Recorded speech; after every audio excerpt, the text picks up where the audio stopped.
ঢাকাকে বলা হয় একটা অ্যাটম বোমা, যা যে কোনো সময়ে ফাটতে পারে।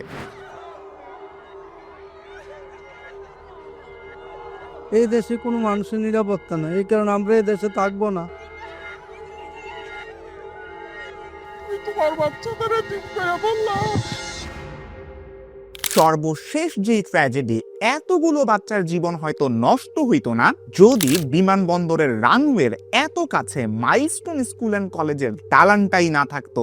জাপানের রাজধানী টোকিওতে প্রায় 3,70,00,000 মানুষ বাস করে, আর এইটা পৃথিবীর সবচেয়ে বেশি জনসংখ্যার শহর। তারপরেও টোকিওতে, যেখানে প্রতি বর্গ কিলোমিটারে মাত্র 6,500 মানুষ থাকে, প্রায় ঢাকাতে সেইখানে থাকে প্রায় 34,000 মানুষ। মানে টোকিওর প্রতি একজনের জায়গায় ঢাকায় থাকে প্রায় 5 জনেরও বেশি মানুষ। সারা বাংলাদেশের প্রতি 100 জনের 14 জন ঢাকা মেট্রোপলিটনের ভিতরে বাস করে। দেশের প্রধান বিমানবন্দর, লঞ্চ ঘাট, বাস টার্মিনাল সব এই ঢাকায়। বিমানবন্দরের আশেপাশের এলাকায় প্রতি দশকে কি পরিমাণ লোক বাড়ছে তা আপনারা এই ম্যাপ অ্যানিমেশনের ধূসর এলাকাগুলো দেখলেই বুঝতে পারবেন। যেটা খুব সাম্প্রতিক মাইলস্টোন কলেজ বিমান ক্র্যাশে এত শিশু মৃত্যুর পেছনে বিশেষ নিয়ামক ছিল।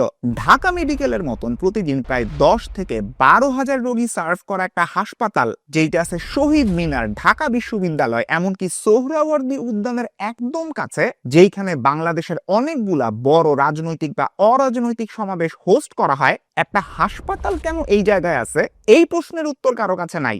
এত ঘন মানুষে ভরা এলাকা, যেখানে 1 মিনিট জ্যামে দেরি হইলে হাসপাতালের অনেকের মৃত্যু পর্যন্ত হইতে পারে। বলতে বলতে মুখে ফেনা তুলে ফেলা ঢাকার বিকেন্দ্রীকরণ কেন জরুরি, এই সবগুলো ব্যাপার নিয়ে আমি আজকের এই ভিডিওতে আলোচনা করার চেষ্টা করব। তো চলুন শুরু করা যাক। যুক্তরাষ্ট্রের নিউ ইয়র্ক সিটি খুবই জনবহুল একটা শহর। এইখানের কুইন্সে খুবই বিখ্যাত একটা বিমানবন্দর আছে, যার নাম লা গার্ডিয়া এয়ারপোর্ট বা লা গার্ডিয়া বিমানবন্দর। 2009 সালের 15 জানুয়ারি ইউএস এয়ারওয়েজ ফ্লাইট 1549 এই বিমানবন্দর থেকেই টেক অফ করার কিছুক্ষণের মধ্যেই পাখির আঘাতের কারণে বিমানের 2টা ইঞ্জিনই নষ্ট হয়, যেটা ইতিহাসের খুবই বিরল ঘটনা। তবে ক্যাপ্টেন সালি এবং বিমানের ক্রুদের বীরত্বের কারণে বিমানটা হাডসন নদীর পানিতে ইমার্জেন্সি ভাবে নিরাপদে ল্যান্ড করে, আর 155 জন মানুষের সবাই বেঁচে যায়। এই ঘটনাটাকেই বলা হয় মিরাকল অন দ্য হাডসন। আর এর উপর অবশ্যই টম হ্যাঙ্কসের একটা মুভিও আছে। যেই কারণে এই এয়ারপোর্টের নাম নিলাম, কিছুদিন আগে আমি নিজেও এই এয়ারপোর্টে গেছিলাম। স্যাটেলাইট থেকে যদি আপনি তাকান, দেখতে পাবেন এই বিমানবন্দরের কাছাকাছি কতটা ঘন বসতিপূর্ণ এলাকা। তারপরেও এইখানে দালান করতে গেলে ফেডারেল অ্যাভিয়েশন অ্যাডমিনিস্ট্রেশন বা FAA এর নিয়ম মানতে হয়। 14 CFR পার্ট 77 এর অধীনে বলা আছে, এইখানকার রানওয়েতে কিছু অ্যাপ্রোচ, ট্রানজিশনাল অথবা কনিক্যাল ইমাজিনারি সারফেস আছে। যেই সারফেসের অ্যানিমেশনটা আপনারা এখন স্ক্রিনে দেখতেছেন, এই সারফেসগুলো মূলত রানওয়ে থেকে 20:1 বা 40:1 আউটওয়ার্ড, অর্থাৎ বাইরের দিকে প্রশস্ত হিসেবে কল্পনা করা হয়। অ্যাকচুয়ালি এরকম সারফেস বানানো নাই, কল্পনা করা হয়। এই সারফেসগুলা বা এই জোনটা ক্রস করে এমন কোনো দালান কোঠা আপনি এখানে সচরাচর বানাইতে পারবেন না। আমেরিকায় যদিও এই ধরনের নিয়ম মানা হইতেছে, সেখানে বাংলাদেশের ঢাকায় বিমানবন্দরের আশেপাশে এমন অনেক দালান কোঠা বানানো হইতেছে, যেটার হয়তো কর্তৃপক্ষের অনুমোদন দেওয়া হয়েছে 14 তলা পর্যন্ত, করা হইতেছে 21 তলা পর্যন্ত। অনেক পাইলটই রানওয়েতে বিমান ল্যান্ড করানোর সময়, যেটা অনেক সেন্সিটিভ একটা টাইম, বেশিরভাগ বিমান দুর্ঘটনা এই ল্যান্ডিং কিংবা টেক অফের সময় হয়।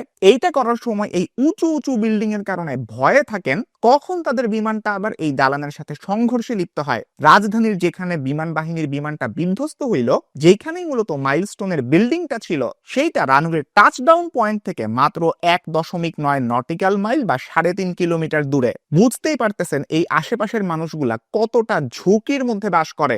ঢাকা শহরে থাকার ঝুঁকি এমনিতেই অন্য লেভেলে।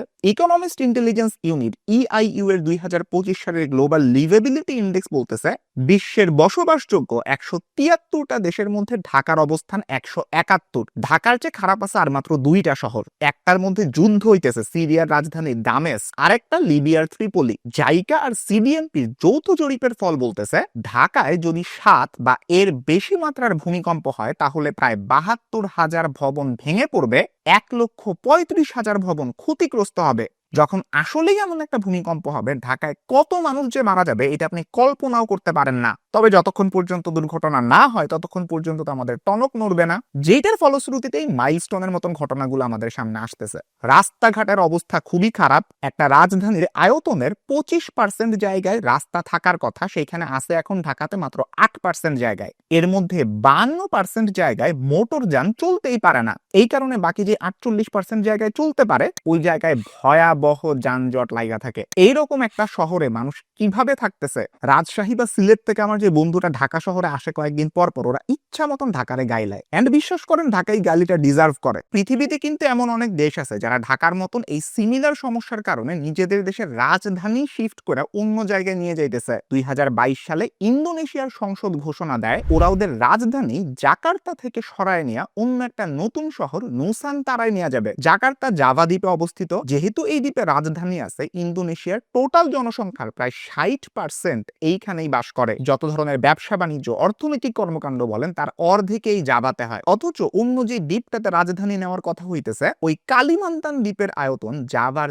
4 গুণ। জাভা তো একে সমুদ্রের নিচে ডুইবা যাইতেছে। পৃথিবীর অন্যতম একটা মেগা সিটি যেটা খুব দ্রুত পানির নিচে নামতেছে, বন্যার প্রচন্ড ঝুঁকি থাকে, মাটির নিচের পানির স্তর আস্তে আস্তে নিচে নামতেছে। সেখানে নতুন যে শহর নুসান্তারায় নেওয়া হবে এইটাকে নাম দেওয়া হচ্ছে স্পঞ্জ সিটি। স্পঞ্জ যেরকম পানিকে খায়া ফেলে, শহরটাকে এমন ভাবেই ডিজাইন করা হইতেছে বৃষ্টির পানি যাতে এটার মাটির নিচে তাড়াতাড়ি চলে যায়, এতে করে বন্যার সুযোগ কম থাকে। প্রায় একই সময়ে মিশরের সরকারও সিদ্ধান্ত নিছে ওদের এখনকার যে রাজধানী কায়রোর 45 কিলোমিটার পূর্ব দিকে একটা নতুন রাজধানী ওরা গড়ে তুলবে। ওদের এখন যে রাজধানী আছে এটার মধ্যে প্রচন্ড যানজট হয়। এইটার মূল কারণই হইতেছে রাজধানীর ভিতরে বিভিন্ন মন্ত্রণালয় আছে, ওদের প্রশাসনিক অনেক ভবন আছে। আমি জানি আপনার এখন ঠিকই ঢাকার সচিবালয় আর হাইকোর্টের কথা মাথায় আসতেছে। যাই হোক, গত 2 যুগে ঢাকার জনসংখ্যা 5 গুণ বাড়ছে। আগেই তো বলছি পুরা দেশের মোট জনসংখ্যার 13 থেকে 14% ঢাকায় থাকে। এই ক্ষেত্রে শ্রীলঙ্কার এক্সাম্পলটা নগরায়নের ক্ষেত্রে খুব ইম্পর্টেন্ট ভাবে দেওয়া যায়। শ্রীলঙ্কা কিন্তু তাদের দেশের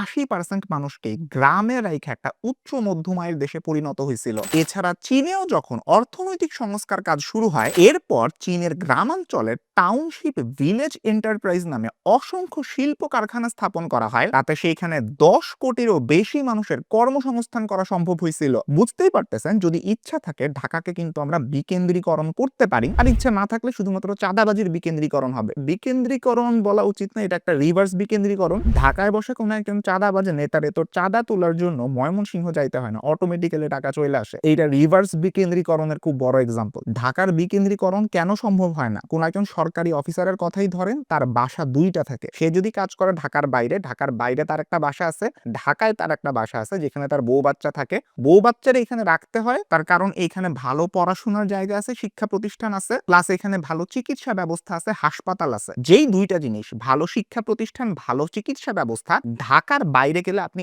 এত অ্যাভেলেবল পাবেন না। সো আপনি যদি আপনার ঢাকার জনগণকে ঢাকা থেকে বাইরে নিতে চান, আপনার এই ঢাকা শহরটাকে বাঁচাইতে চান, ঢাকার মতন সুযোগ সুবিধা বাইরের জায়গাগুলোতেও তৈরি করতে হবে। এন্ড এইটার জন্য যা যা পদক্ষেপ নেওয়া দরকার সেই প্রত্যেকটা প্ল্যানিং একদম ঠিকঠাক সময়ে নিতে হবে। এইটা করতে না পারলে ঢাকার সামনে খুবই ভয়াবহ বিপদ অপেক্ষা করতেছে, অ্যাটলিস্ট আমি যতদূর দেখি। আজকের ভিডিও এই পর্যন্তই। আপনার যদি এই ধরনের কন্টেন্ট গুলো ভালো লাগে, আপনি চ্যানেলটা সাবস্ক্রাইব করে রাখতে পারেন, আর পাশে থাকা বেল আইকনটা প্রেস করতে কখনোই ভুলবেন না। আগামী 2 অগস্ট শনিবার আমার যে লাইভ ওয়ার্কশপটা হবে গবেষণা বা রিসার্চের উপরে, সায়েন্টিফিক রিসার্চ, এইটার রেজিস্ট্রেশন এখনো চলতেছে। আপনারা যারা অংশ নিতে চান, ডেসক্রিপশন বক্স কমেন্টের মধ্যে আমি ওয়েবসাইটের লিংক দিয়ে রাখছি, আপনারা সেইখান থেকে রেজিস্ট্রেশন করতে পারেন। সবাইকে অসংখ্য ধন্যবাদ ভিডিওটা দেখার জন্য।